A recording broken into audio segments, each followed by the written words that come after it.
Update. Am I the a-hole for telling my fiancé to stop calling me by her late husband's name? Original post. I am 34 years old and my fiancé is 31. Mon and I have been together for 4 years and engaged for 1 year. She is also 4 months pregnant with our first child. She is a sweetheart. We get along very well, and I can see myself with her for a long time. Mon was married for 6 years before she met me, to a guy named Kyle. Kyle died in a car accident a few years ago. Although the relationship between Mon and me is great, she often calls me by her late husband's name. Things like, "How was your day, Kyle?" Or, "Can you grab that for me, Kyle?" I'm almost certain it's accidental, and she always apologizes and corrects herself, but it still makes me uncomfortable. She even slipped and called me by his name during sex. Finally, I sat down with her and, upset, told her that this was making me uncomfortable and asked her to stop calling me that. She started crying, apologized, and told me that she still loves Kyle and always will. I don't know why, but that really made me unhappy. At the end of that evening, her sister messaged me, saying that I was rude to her sister and that I'm an a-hole. Now for the top comments before the update. He died a few years ago, and you've been dating for 4 years. When did he die? He passed away 7 years ago. They were high school sweethearts and married early at the age of 18. He died when they were both 24 years old. Grief is weird and hard. She may grieve Kyle for a long time. She has the right to. You also have a right to not be okay with being called someone else's name. Has she seen a grief counselor? Have you considered couples therapy? The two of you need to sit down and talk about how you feel. She likely loves you very much, and her brain keeps defaulting to Kyle. It is, however, also likely that she has not properly dealt with her grief. She will need compassion and time. She also needs to understand that you are her partner and Kyle is not. Your feelings should matter to her, and it is not unreasonable to ask her to make a concentrated effort to get your name right. Regardless, therapy. You should both probably go. Has she seen a grief counselor? Yes, she did in the first 3 years after his death. Have you considered couples therapy? Yes, but at the moment I haven't found any. Not the a-hole. I agree with the posters saying not to get married yet and to seek individual and couples therapy. Also, talk to her about sharing your personal business with her sister. She called you an a-hole without knowing or hearing your side. I realize she may need to vent, but the problem is that, long after this is resolved, the sister will still see you as being rude, and it may tarnish your relationship with your fiancé's family. Show her the message from her sister and let her deal with it. Yeah, it's extremely obvious that even if she didn't mean it, it's hurtful to him. Him being upset about it doesn't make him an a-hole, and even if she's hurt that she upset him, you can't just go around telling friends and family he's an a-hole for being rude. He wasn't rude, he was hurt by something she did.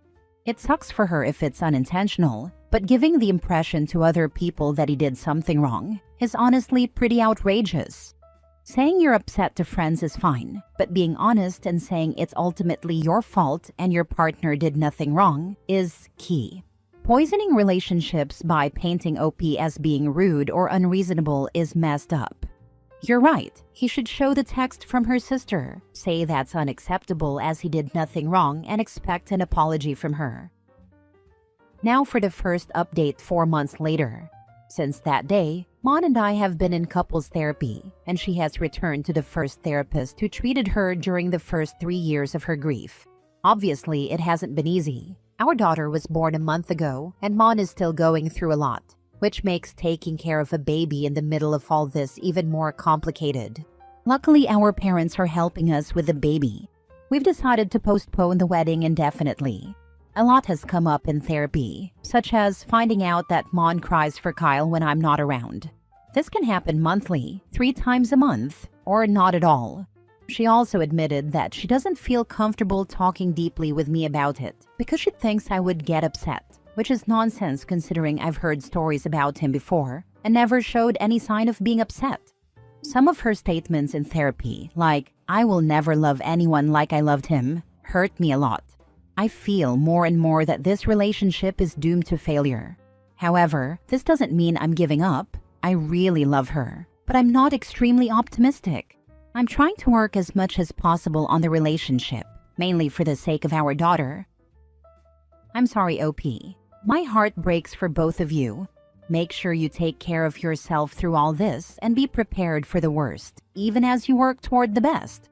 Seek individual counseling and therapy for yourself and figure out if you can really handle being in second place your whole life. I'm sorry to hear that. Sounds like your fiancé may have been ready to move on, but getting pregnant and starting a family could have really triggered a regression. If you have been together for 4 years and he passed 3 years before that, so 7 years ago, it sounds like they got married really young, and that's a tough relationship to lose. This was the life she was supposed to have with Kyle.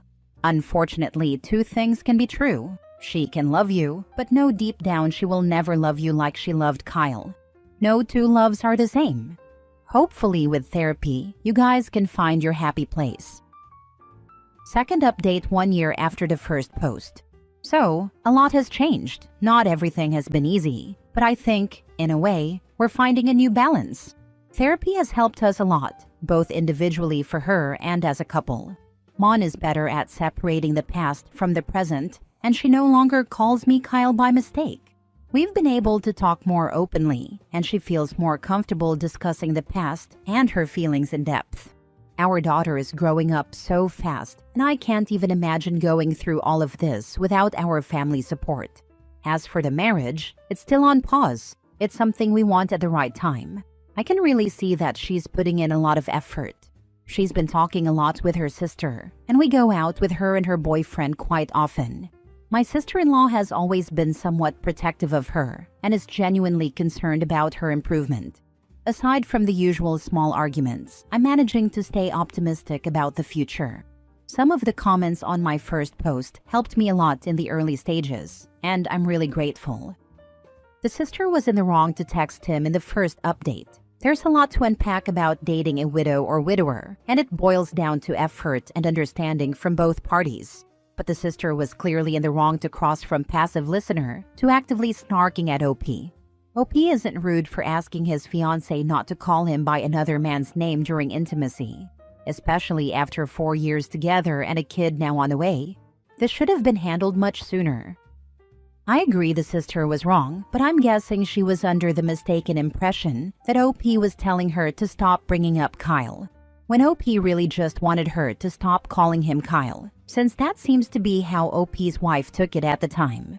Given how she was still struggling so much with her grief, possibly made even more difficult by her pregnancy, it seemed like the wife had a very hyper-defensive reaction. There was no time limit on grieving. However, I do wish that Mon didn't get with OP if she honestly believes that she will not love anyone as much as she did her late husband. I don't think that's fair to anyone trying to be her new number one, unless they fully understand and accept that they will always be second place to someone who isn't around anymore. I hope therapy contributes to helping, mostly for the child's sake, but I'm not too sure about the stability of the relationship itself. Honestly, I'm wondering if she was mostly doing okay until she got pregnant. She probably always saw herself as raising her babies with Kyle, and now here's this baby coming with another man. And her hormones are out of whack. Completely different scenario, but my dad died in 2009, and I got pregnant and had my son in 2023. 14 years later, so much therapy later, so many years of mostly being okay, and yet I was still just constantly sobbing about how my siblings' children all got to have time with their Papa T, but my son never would. The grief was physically painful. I teared up just writing this paragraph. I can't even imagine how awful it must have been for Mon to grapple with becoming a mother without the guy who was supposed to be the father of her children, even if she loves OP and is thrilled to be raising his child. Next story. My husband left the groceries on the floor for me to put up when I get home.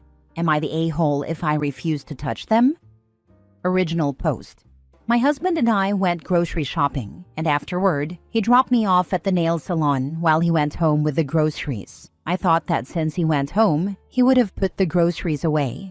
When he picked me up from the nail salon and we went home, I saw that the groceries were still in bags on the kitchen floor. I asked him why he didn't put the groceries away, and he argued that he put the cold stuff away but left the rest, the majority, of the groceries in bags. So I asked him why he didn't just put all the groceries away, and he got defensive and said it's always something, and that I act like he doesn't clean or do things around the house. So I asked him if he expected me to put the groceries away when I got home. Long story short, I'm not touching those groceries. After dinner, he went into the kitchen, washed the dishes, and drew himself a bath, but he still left the groceries on the floor. Am I the a-hole if I refuse to put the groceries away? Now for the top comments before reading the updates. This clearly is about much more than the groceries. True. It seems like OP's often left with the majority of household chores, even when her husband has the opportunity to contribute. Lol. If you and your husband are at the point where you are both playing a game of chicken to see who will do a chore, then you clearly have larger problems. You need to find a way to start working things out. You could also find a counselor to help you. Game of chicken. Lol. I want to hear his side. Is it because every time he puts them away, she tells him he did it wrong? I once heard my sister complain to her husband that he put the groceries away wrong because he didn't turn the cans facing out and place the cereal in order of height. She's always been a bit OCD. Luckily, after 3 girls, it loosened up some. My sister once asked her husband to put the dishes away, and he put them all in the wrong places. When she got home from work and tried to cook dinner, she couldn't find anything. In frustration, she snapped, "I'm never going to ask you to do that again." He laughed and said that was his plan all along. I can't believe your brother-in-law admitted to weaponized incompetence. Now for the updates. He got out of his bath, and I took mine. When I got out of the bath, the groceries were still on the floor, and he's in the living room watching anime. Edit 2. I asked him why he didn't put the groceries away as he got into bed, and he said, "Why can't you?" Then he told me to buzz off and said he's sleeping in the living room, so I'm calling an Uber and going to stay at a hotel tonight because I'm so mad right now. I feel so disrespected. I'm at the hotel now. I hope I can get some sleep tonight. He texted me asking where I am. I'm not answering any of his texts or speaking to him until I get back home tomorrow morning. Edit 3. I just learned that this is called weaponized incompetence from some people in this thread. I showed this Reddit post to my therapist this morning. I'm home now. She told me to voice how my feelings were hurt when he cursed at me and told me to F off and F you. I'm glad I didn't take the disrespect lying down. That was highly disrespectful.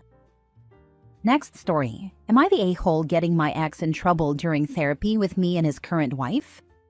My ex-husband, 40 male, and I, 36 female, share 3 kids. 12 female, 11 female, and 9 male. Since our divorce, my ex has remarried. His wife, Janie, 38 female, has 2 of her own kids, 13 male, 7 male, whom she has full custody of. So they've made a very blended family. I have a partner, 43 male myself now, but we don't live together or anything, so he's not directly involved here. The problem is, my kids dislike Janie, my girls more so, and they feel like she tries to play their mom and push me out. They have mentioned specific incidents, which led me to address the concerns with my ex, and after a while, this strained things between me and them, ex and Janie. They told me they didn't believe me and said I must be the reason the kids were causing trouble at their house. They never specified what this trouble was. At one point after things got bad, my ex admitted to me that the kids had complained about the same things to him regarding Janie, and he wasn't telling her. This landed us back in court and into therapy together for co-parenting. In our therapy sessions, Janie complained about me and said she feels like I refuse to accept that she's also now a mom to my kids, and that I want to ruin it by making up complaints. She said anything the kids say isn't real, and it's just kids trying to stir crap with the adults. During the discussion about this, I brought up my ex and how the kids complained to him also, and he told me as much. This started a fight between my ex and Janie. It derailed the session because they walked out to deal with their marital issues. My ex is now mad at me for throwing him under the bus like that. I defended myself, but he said I could have approached the rebuttal differently. Janie accused me of trying to break up her marriage and being part of stirring crap between everyone. Am I the a-hole? In our therapy sessions, Janie complained about me and said she feels like I refuse to accept that she's also now a mom to my kids and wants to ruin it by making up complaints. I would tell her, "You're not a mom to my kids. You're my ex-husband's wife. You have not adopted them, nor will I let you do so. They have a mom. They don't need another. If you stop trying to be their mom, they might be able to have a friendly, respectful relationship with you, and I'll encourage them to at least be respectful. But if you keep trying to be their mom, they will resent you, and I will not tell them that they shouldn't." Not the a-hole for what you said. If you stated facts, you did not throw him under the bus. He leapt under the bus of his own volition. 100%. I have been a step-parent, and the first time I ever interacted with my now ex-partner's ex-wife, I sent her a card telling her that I would do my best to be respectful and caring toward her kids, and that I recognized but couldn't fathom how much trust she would have to put in a stranger to treat her kids right. My ex and I broke up 5 years ago, and we're all still on good terms.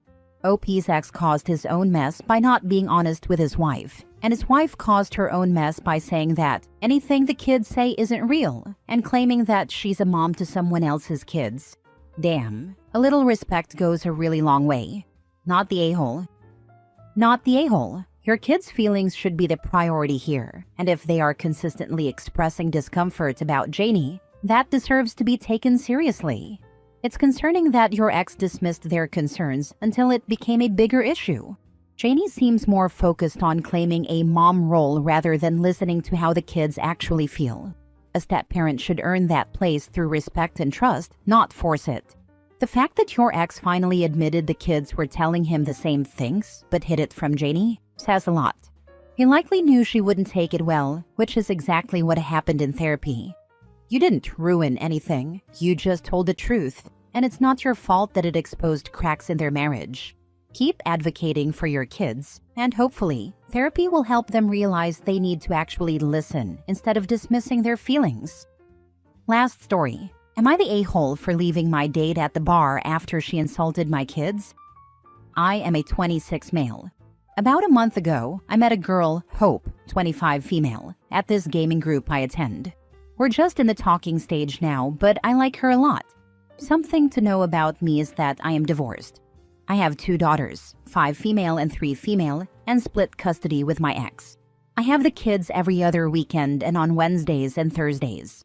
I guess Hope didn't know I had kids, though she 100% knew I was divorced. She and I were going to pub trivia last Sunday, and I had just dropped the girls off at my ex's place. I said something about it while we were ordering drinks, and Hope acted offended. She said she didn't want kids. Fine, and never wanted to see or hear about mine. That's okay with me. Not everybody likes kids. But then she started getting very vulgar, calling them crotch goblins, sex fruit, and stuff like that.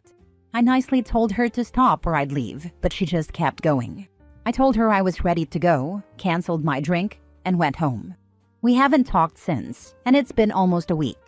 Am I the a-hole for leaving Hope at the pub when she called my kids crotch goblins and sex fruits? Info. Did you actually have the conversation about you having kids and being divorced beforehand? Because any rational person wouldn't have behaved like this with prior knowledge, unless they were quite literally just a prick for the sake of being a prick. She knew I was divorced, as I'd mentioned it in the group a few times. I also talked about being a dad, but I guess she missed that part. Not the a-hole. It's one thing not wanting kids, and especially taking care of kids that is not biological yours. But pretty much everything but an okay, I don't think you and me will work out, from her, makes her the a-hole and you the not the a-hole. Like, what was she hoping for? Opie to dump off his kids and start over? Not the a-hole. She didn't want the competition. Only she is allowed to have a childlike meltdown. She won't share. Not the a-hole. Ditch her entirely. Also, all of us were children at one point. This dipshit you dated is also a crotch goblin, and apparently a pretty stupid one.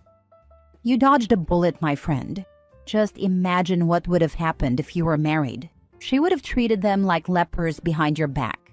Get rid of her. She's rubbish.